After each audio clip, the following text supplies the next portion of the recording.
All right, so I want to start with going over Act 1, Scene 2 through 3 for you guys, so to make sure we're all on the same page. So this is where we meet Juliet. She's an obedient daughter to a young mother who's loved very deeply by her body nurse. Her mother probably had Juliet at Juliet's age. She was probably 13, 14 years old.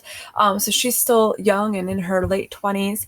And she didn't spend a lot of time raising Juliet. She spent a lot of her time being a wealthy wife. The nurse is the one who took care of Juliet, which is shown in how well she knows all the details about Juliet's younger years when they ask about how old she is. Um, the nurse is inappropriate at times and funny and embarrassing, and she loves to talk. She has to be told to shut up a couple of times. So she's one of my favorite characters. That being said, Lady Capulet's main purpose of this conversation is, all right, I've talked to my husband. He says Paris is interested in you. What do you think about it?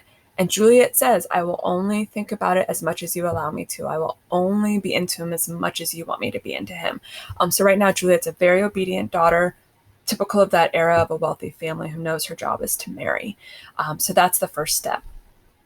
Reminding you guys that we should be doing our annotations, right? We should be using the symbols, all of that. I have some snapshots of some really great annotations here. Remember that on Friday by noon, you have an annotation quiz posted to Google Classroom. The details are posted that morning, so just be ready with your anthology. 8 a.m. is when it posts. It's due by noon. Here's some other pictures again from the Odyssey that did really, really well. So I'm going to pause here, and then we're going to get into the remainder of Act 2.